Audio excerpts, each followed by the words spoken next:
Bismillahirrahmanirrahim. Assalamualaikum warahmatullahi wabarakatuh. Siswa-siswi yang saya cintai dan saya banggakan, semoga hari ini dalam keadaan sehat walafiat. Pada video pembelajaran kali ini saya akan melanjutkan video pembelajaran listrik dinamis bagian yang keempat dengan pokok bahasan. Yang pertama, alat ukur listrik, kemudian yang kedua, gaya gerak listrik atau GGL, kemudian yang ketiga, hambatan dalam sumber tegangan, kemudian yang keempat, tegangan jepit. Jangan lupa like dan tuliskan komentar jika ada materi-materi yang kurang dipahami. Tidak lupa juga berlangganan channel Asep Hidayat secara gratis dengan cara klik subscribe. Kunjungi juga blog bimbelfisikagratis.com untuk melihat video-video pembelajaran yang lainnya.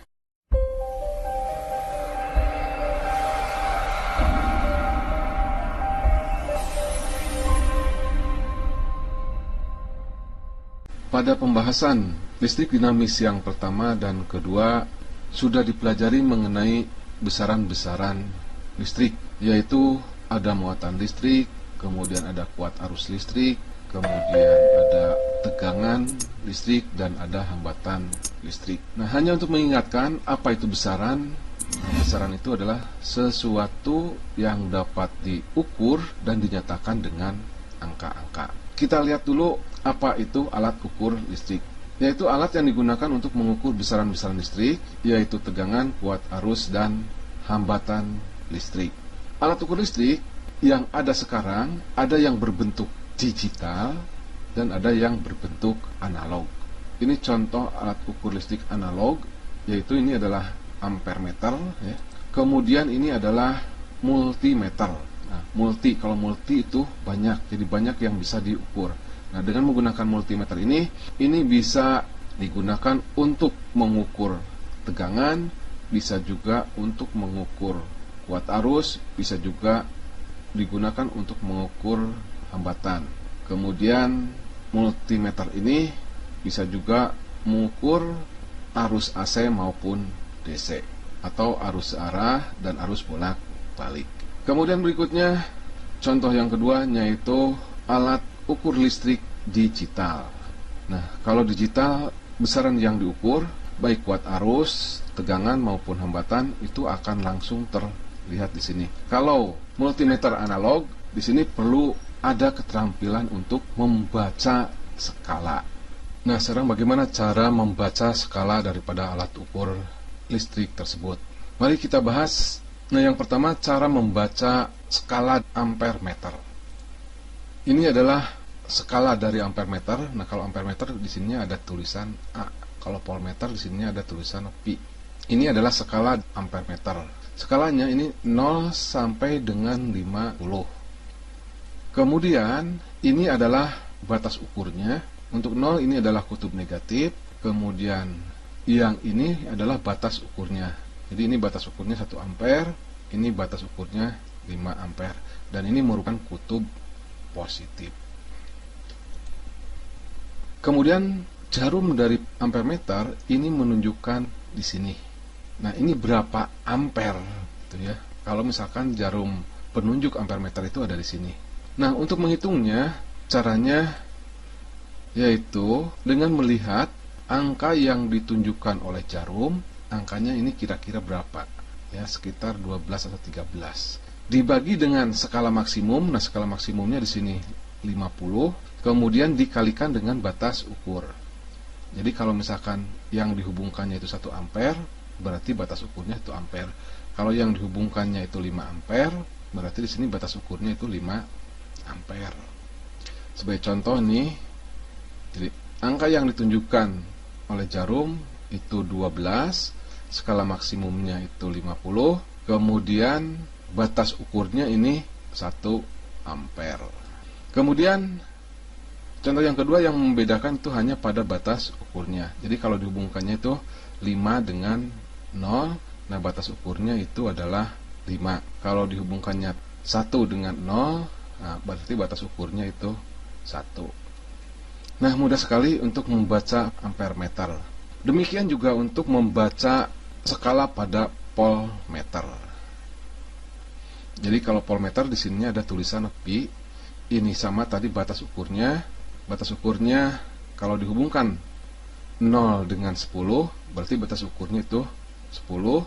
Kalau 0 sama 1, ini berarti batas ukurnya itu 1 pol. Yang 0 ini adalah kutub negatif, kemudian yang 1 kutub positif, yang 10 juga ini kutub positif. Jadi caranya sama, yaitu angka yang ditunjukkan oleh jarum dibagi dengan skala maksimum. Nah, di sini angka yang ditunjukkan oleh jarumnya di sini 40, skala maksimumnya 50. Nah, ini batas ukurnya 10 pol.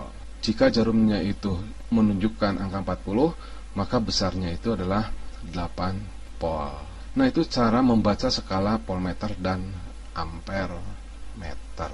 Oke, sekarang kita lanjutkan bagaimana cara menggunakan voltmeter dan ampere meter.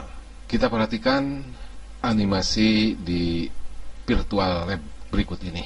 Nah, sekarang kita akan melakukan percobaan bagaimana menggunakan voltmeter dan ampere. Misalkan ada dua buah batu baterai.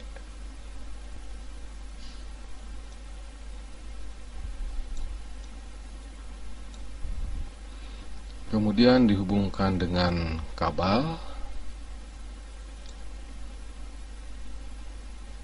Kemudian ini adalah lampunya.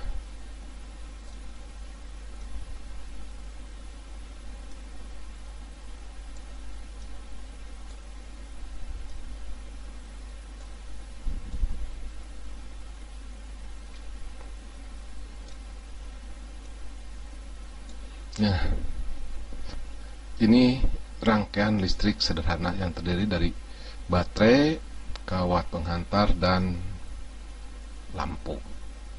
Nah, bagaimana kalau kita mau mengukur tegangan daripada ujung-ujung lampu?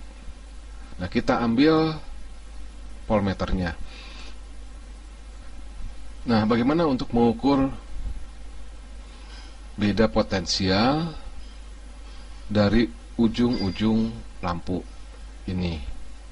Atau sama juga, karena ini lampunya cuma satu, beda potensial ujung-ujung baterai. Nah, kita harus memperhatikan polaritasnya. Ini adalah kutub positif, ini adalah kutub negatif. Nah, yang merah ini dihubungkan dengan kutub positif, ya. Nah, dikenakan ke kabelnya ini. Kemudian yang hitam inilah kutub negatif. Nah, terlihat di sini tegangannya itu 18 volt. Nah, ini cara daripada mengukur tegangan dalam suatu rangkaian listrik. Jadi di sini voltmeter atau alat pengukur tegangan dihubungkan secara paralel. Nah, bagaimana untuk mengukur kuat arus listrik? Nah, untuk mengukur kuat arus listrik, ampere meter ini harus dihubungkannya itu secara seri dengan lampu atau dengan hambatan. Nah, berarti rangkaian ini harus dipotong terlebih dahulu. Kita potong dulu. Jadi pada saat dipotong ini tidak ada arus yang mengalir. Nah, sekarang kita hubungkan ampere meter ini secara seri.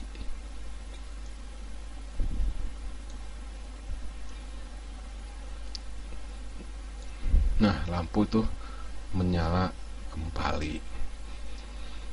Nah, di sini tegangannya itu 18 volt, kuat arus yang mengalirnya itu 1,8 ampere.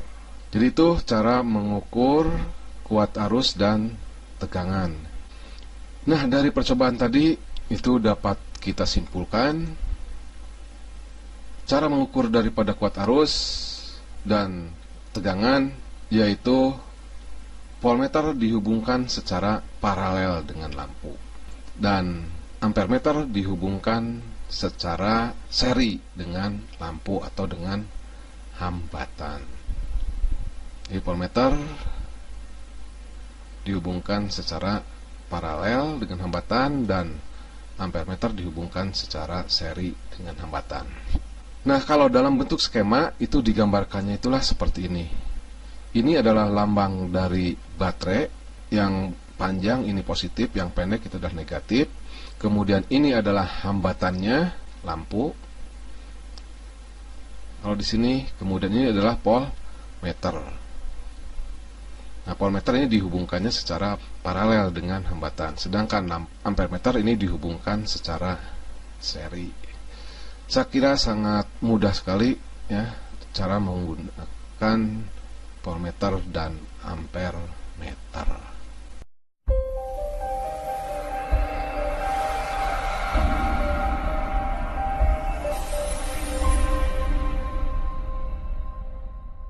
Oke, kita lanjutkan pada bagian yang kedua, yaitu GGL, hambatan dalam dan tegangan jepit. Untuk memahami GGL, hambatan dalam dan tegangan jepit, perhatikan percobaan berikut ini. Oke, yang pertama itu adalah GGL. GGL itu adalah tegangan dari sumber tegangan atau tegangan baterai pada saat baterai ini belum dihubungkan dengan hambatan luar. Nah, sekarang berapakah GGL daripada baterai ini? Kita ukur dengan menggunakan voltmeter. Besar GGL dari baterai ini besarnya adalah 9 volt. Kemudian yang kedua, hambatan dalam. Hambatan dalam adalah hambatan yang ada dalam baterai atau hambatan yang ada dalam sumber tegangan. Jadi di dalam sumber tegangan juga itu ada hambatan, sama seperti pada penghantar listrik juga ada hambatannya. Nah, tapi hambatan dalam sebuah baterai itu nilainya itu biasanya tidak terlalu besar. Sekarang kita tambahkan nilainya di sini. Nah, nilainya ini tegangan 9 volt, kita tambahkan juga hambatan dalam baterainya. Misalkan hambatan baterainya itu 1 ohm. Jadi ini yang 9 volt ini adalah GGL, yang 1 ohm ini adalah hambatan dalam. Kemudian satu lagi, apa itu tegangan jepit? Nah, tegangan jepit yaitu tegangan baterai setelah dihubungkan dengan hambatan luar. Nah, sekarang kita perhatikan sebelum dihubungkan dengan hambatan luar, tegangannya 9 volt. Sekarang kita tambahkan dengan hambatan luar. Misalkan kita pasang lampu.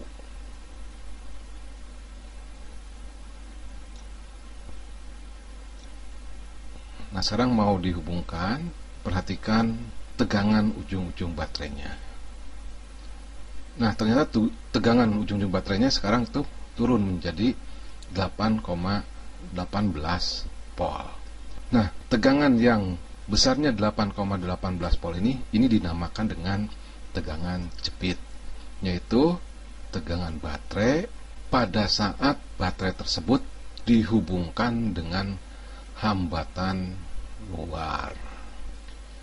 Nah, dari percobaan tadi dapat kita simpulkan yang pertama, GGL atau disingkat gaya gerak listrik adalah beda potensial antar terminal sumber tegangan atau ujung-ujung baterai ya, atau generator ketika tidak ada arus yang mengalir pada rangkaian luar.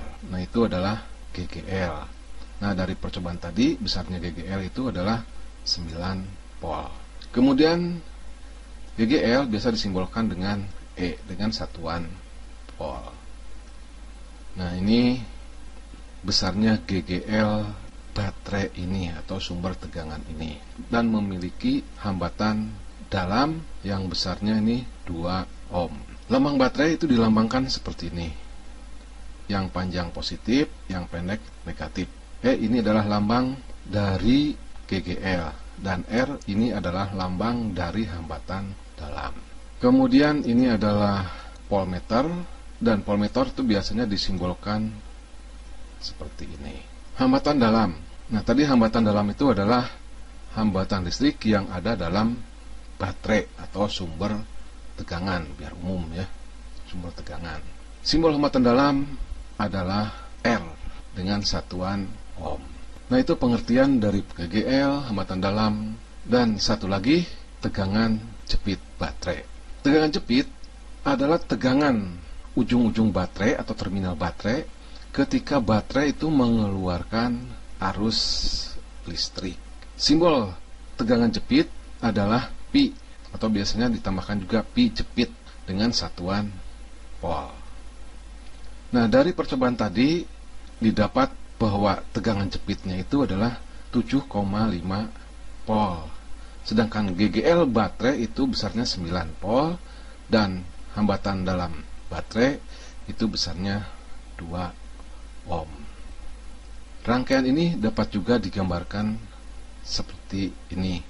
Ini adalah lambang lampu atau hambatan. Kemudian ini adalah lambang GGL. Nah, PAB ini adalah tegangan jepitnya. Atau biasanya ditulis juga di sini bukan PAB tapi pi jepit ya. Atau kalau PAB ini dibacanya tegangan ujung-ujung baterai atau tegangan antara titik A dengan titik B. Kemudian besarnya tegangan jepit itu dirumuskan PAB sama dengan E dikurangi I kali R.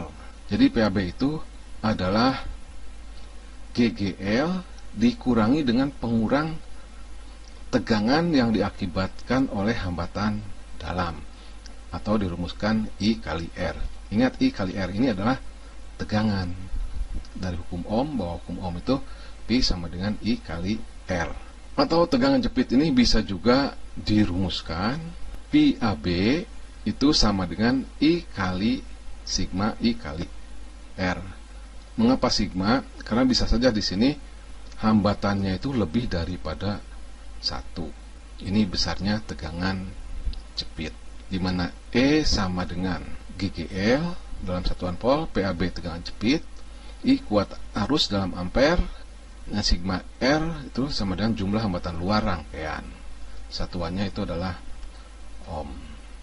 I kali R itu dinamakan juga dengan tegangan polarisasi baterai dengan satuan Pol.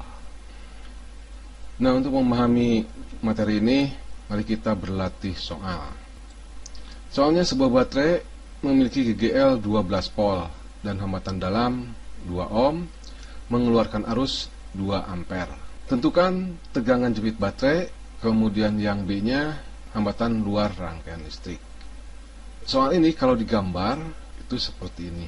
Jadi diketahuinya GGL-nya 12 Pol, GGL itu lambangnya E. Kemudian hambatan dalamnya itu 2 ohm, mengeluarkan arus 2 ampere. Ini arusnya ya. Nah, yang ditanyakan itu adalah tegangan jepitnya atau PAB. Ingat, tegangan jepit itu adalah tegangan ujung-ujung baterai pada saat baterai mengeluarkan arus listrik. Oke, ini diketahuinya. Jawabannya tegangan jepit itu sama dengan E dikurangi I kali R.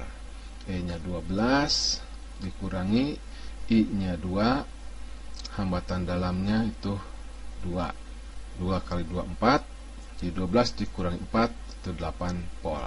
Hambatan luar rangkaian listrik bisa dicari dengan tegangan jepit itu sama dengan I kali sigma R. Tegangan jepitnya didapat dari sini 8 Pol, I-nya 2 ampere, kemudian yang ditanyakannya R. Kebetulan sini R-nya itu cuma 1, jadi R aja. Jadi R sama dengan 8 dibagi 2 didapat 4. Oke, video pembelajaran listrik dinamis bagian yang keempat selesai. Jangan lupa like dan tuliskan komentar jika ada materi-materi yang kurang dipahami. Tidak lupa juga berlangganan channel Asep Hidayat secara gratis dengan klik subscribe. Kemudian kunjungi juga blog bimbelfisikagratis.com untuk melihat video-video pembelajaran yang lainnya. Saya tutup. Billahi taufiq wal hidayah. Assalamualaikum warahmatullahi wabarakatuh.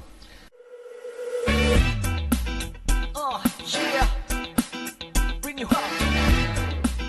Yeah, come on.